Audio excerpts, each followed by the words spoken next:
guys, my name is Brandon, and welcome to Audio Addiction, where you can find the latest album reviews, you can find band interviews, and you can find our live episodes, which we do every Wednesday night at around 8:30. We might be switching some things up. We'll have a video out very shortly about what we feel like these live episodes are doing and stuff like that, and how we might be switching it up in the foreseeable future. But that should be out very soon, as well as please make sure to hit that subscribe button. It really helps out our channel, and it would certainly mean a lot to myself and the rest of the people of Audio Addiction here. Um, I can't thank you enough for your support, guys. It's been amazing. And thank you for all the new people who checked out not only this review, but just reviews in general of mine. It's been really amazing, and I appreciate it a lot.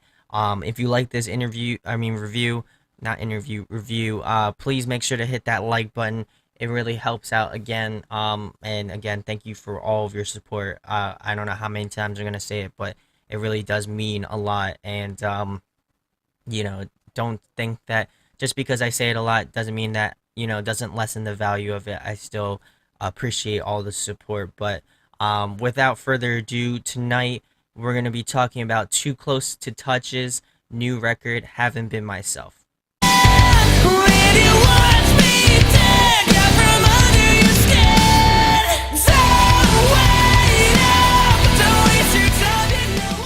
Now, if you haven't heard of Too Close to Touch, they've been around for a little bit of time now. They've got signed to Epitaph Records back when they only had their EP out, their self-titled EP, and I actually found out about this band through the trend of Hands Like Houses. They did a few tour dates with them, but as well as he did a feature on one of their tracks, and I was like, ooh, I really dig this stuff. So I've been a fan for a little bit of time now at this point. I really dug Nerve Endings. I think it was a cool spin on how post-hardcore is, and how it's evolving and changing and stuff like that. So I was really stoked to check out this record. I listened to the singles that were released, and I thought it would be well in my favor to do a review of this record. It comes out today, actually, September 23rd. So if you have not checked it out or you haven't picked it up, definitely go give it a listen, especially if you're a fan of like Hands Like Houses, I the Mighty, who else? Picturesque, maybe a little bit. But yeah, definitely go check out this band. They're an awesome band out of Kentucky. So props to them. And we'll get right into the first track, which is Sympathy. They actually released a music video for this one today, early this morning, actually at midnight. But this was a really good opener. It's totally different from how Nerve Endings sounds and stuff, and I would assume so because Nerve Endings came out in 2014, so I would assume that they kind of evolved and changed and grew different things, and learned different techniques and stuff like that. So I was excited to see this track, particularly in another track that's kind of out of a little bit in left field. Not in a bad way, but definitely in a good way. It's just cool to see that they're evolving again as artists. But what I mean by that is that it kind of has like an R&B sort of soul vibe to it at the beginning, and then it kicks in and gets into regular Too Close to Touch fashion. And I really dug this one. This one's another one. This one's one of my favorite tracks off the record. I like how it kind of starts off slow, very mellow, and then as soon as the chorus hits, it really punches you in the face. And I really like what Keaton does with his voice. I think the cool thing about him is that just his phrasings and stuff. I like how it keeps it very R&B-ish, very soulful-ish, almost akin to like Johnny Craig's phrasing, or Tyler Carter's phrasing, something like that. So mad props to him for that. But I really dug this track a lot. And we'll move it on to the second track, which is Crooked Smile. I know a lot of people aren't too big of a fans of this one. I think this was the second single that was released, but it reminds me a lot of a track off of possibly Hands Like Houses' new record at the time now, Dissonance. And but I really dig it a lot. I think it's really got this catchy sort of vibe to it. Just the guitar work is really awesome. Especially once we get to that like breakdownish part towards the end of the track. I really like that they kind of went a little bit heavier, a little bit more aggressive and stuff like that. But this one is super catchy. The chorus is super infectious and stuff like that. And I feel like Keaton does an amazing job at songwriting. And I also think that working with Eric Ron, who's done records like he's helped out with Issues, he's helped out with Color Morale, he's helped out with countless metalcore records that have came out in the past, post-hardcore metalcore records that have come out in the past year or two, and even before that. But he's an awesome co-writer, and you can definitely tell that these have been um, thought out. They've been meticulously made, like this, in a good way. I feel like, they really have evolved, they have grown as artists, and I really appreciate that. But we'll move on to track number three, which is I Wish I Could Forget. This one's another great track. This was actually the first single that was released, and, I was kind of hooked on this one. I like that this one is in very Too Close to Touch fashion again. I feel like this feels like a track off of Nerve Endings, kind of like a B-sides almost. But I really dug this track a lot. Um, Again, I think it's another solid track from these guys. So we'll move on to track number four, which is Translate. This one's a little bit of a different one as well. Very similar to Sympathy in the sense that it's very, R&B ish. It starts off very slow at the beginning with like just I don't even know if Keaton was in there, but just instrumentally, it starts off slow and then Keaton picks in, and then the track kicks in, obviously. But this one's another catchy one, along with Crooked Smile. I feel like I wouldn't say it's one of the better tracks off the record, but it has this sort of interesting twist to what they do. So I really dug this one. Track number five is Miss Your Face. This one's also another really great one as well. Um, I really dug this one in terms of just lyrically, vocally, instrumentally, pretty much the whole package is just an awesome track, and you can really tell with Keaton's voice, and I think it's a little bit iconic to him and certain other vocalists. But whenever I think about this, when he does that kind of higher range vocals, he gets that like kind of crackle almost or grittiness to his voice.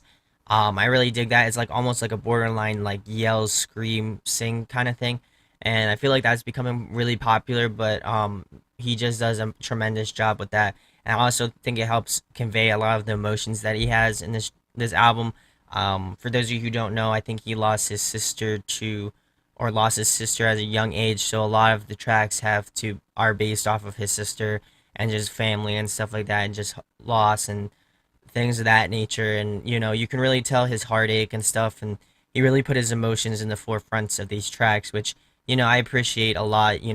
When it's hard to talk about something like that, especially being an artist. I'm not an artist myself, but I could only imagine it's tough to get into the booth and talk about things like that.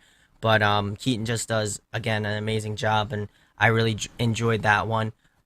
Track number six, The Art of Eye Contact. This one was a very, very interesting one. Again, I feel like it takes a lot of cues from the first track. Sympathy has this very R&B sort of like soulful vibe to it, and you see Keaton in a different light, just vocally, and just the rest of the band instrumentally. It's something that just again out of left field, that you wouldn't expect from them in a good way. I mean, I really enjoyed what they were doing in that regard in this track.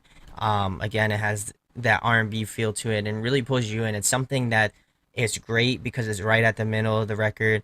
And, at some point in some records, you get tired and you get, ear tired and you listen to the tracks like, however many times I've listened to this album a lot.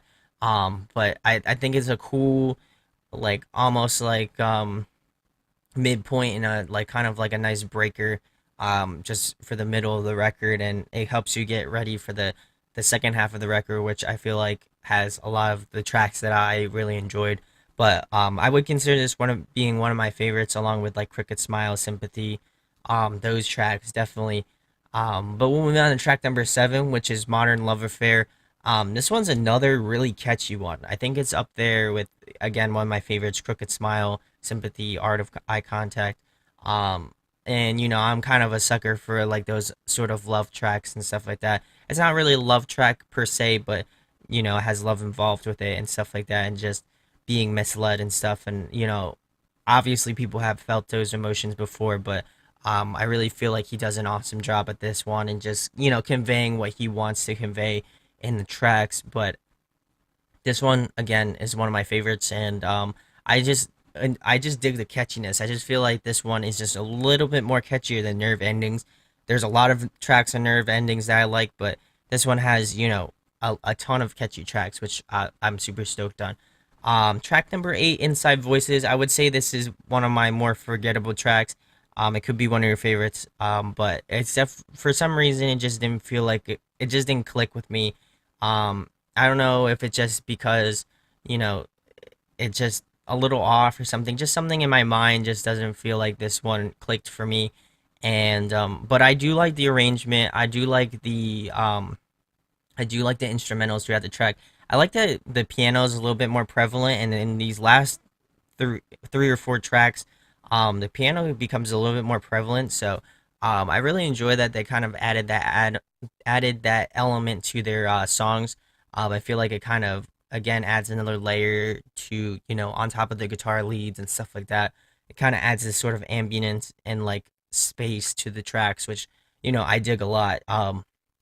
Again, like I said, tracks can get like messy and fogged up, but I like that they're trying to do something different. So we'll move on to track number 9, which is "What a Shame." This one is also another great track. Again, it's a very another catchy track. I like the added um, piano parts into the tracks. I feel like again that adds kind of a differentiator between all of these tracks. It's just cool to see the different like instrumental pieces that come together and kind of make the full track itself, because I feel like the track wouldn't have as much merit if if it wasn't if it didn't have these instruments in it. So um definitely another great track. I wouldn't say it's one of my favorites, but it's a good one.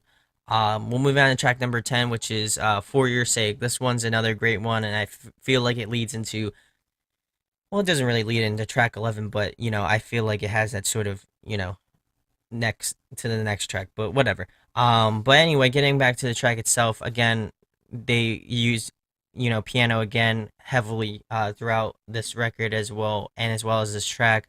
But this one's another great one. I would probably put this one up with one of my favorites as well. There's just another, it's just another catchy element to it. This one just grabbed me again, and Keaton just does another awesome job with just his sort of vocal arrangement. I really like him as a vocalist.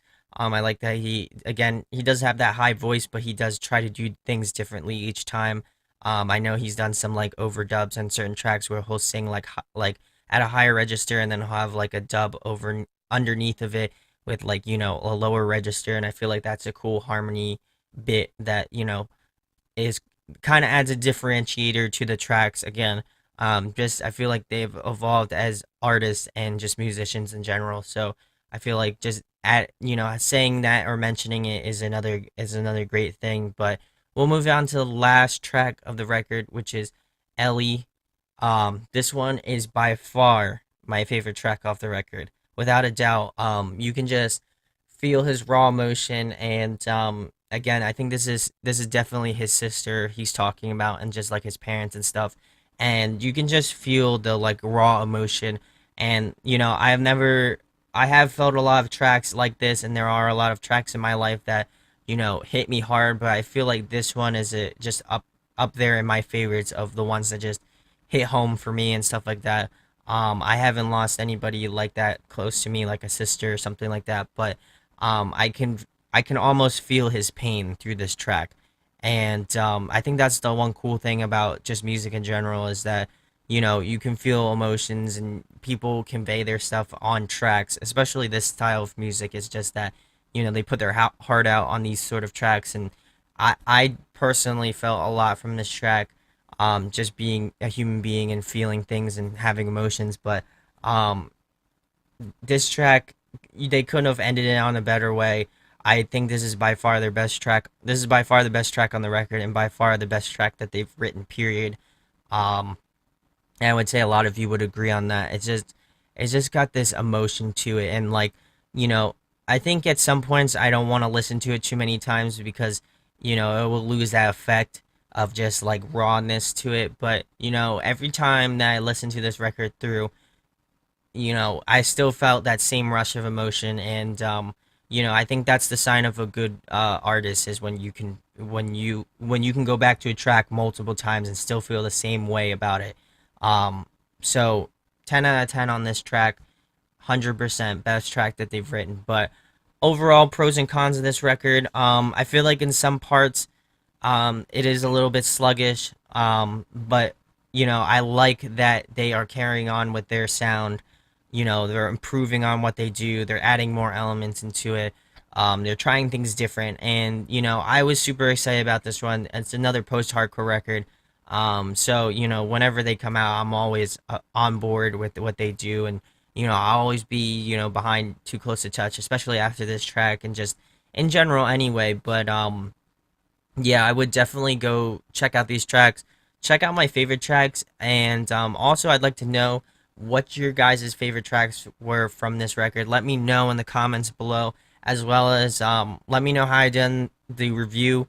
I would appreciate all the support. Just let me know if you can clarify anything in the comments. I would certainly like to know about it. That would be amazing. But if you haven't checked it out, or you haven't checked out their previous work, definitely go check out their previous work. Nerve Endings was a great record in 2014. I think it's a super super highly underrated record out of that came out of 2014. They just did a banging job on that record, and their EP, their self-titled EP, is even great as well too. So I would highly implore you go check out their stuff. Make sure to go check them out on tour. Go pick this record up. I think it's worth picking up for sure. And my rating on this record, I would give it an 8.7 out of 10. I think it's a solid post-hardcore record for this year. Just another awesome band, that is getting much bigger and getting traction and stuff like that. And I really appreciate that. But again, let me know in the comments what your favorite tracks were. I would seriously like to know. And just if you have any information about like some of the other tracks, just like backstories and stuff that I may have missed or something like that, definitely let me know in the comments. I would love to learn that. I'm a big fan of knowing the stories behind tracks and stuff like that. So with that being said, if you liked my review, make sure to hit that thumbs up button. Also make sure to subscribe, as well as let me know if you have any albums you would like me to do, or you recommend me to do. Make sure to let me know in the comments section below. I will try to get to them ASAP. But with that being said, guys, thank you for checking out my review of Too Close to Touch's I completely blanked, but haven't been myself. There we go. Definitely go pick that record up. If you haven't, definitely go stream it, go check it out, and if you like it, please go support these guys. An awesome band. With that being said, I'll talk to you later, guys. Peace. So did you like the video? Then make sure you subscribe to Audio Addiction's channel by hitting that button right over there. Subscribe to our channel helps you stay up to speed on all of our latest content. Speaking of latest content, you can check out a recent episode from our live weekly show right down there, as well as a recent album review right over there. And you can check us out on social media right over there. So what are you waiting for? Let's talk music.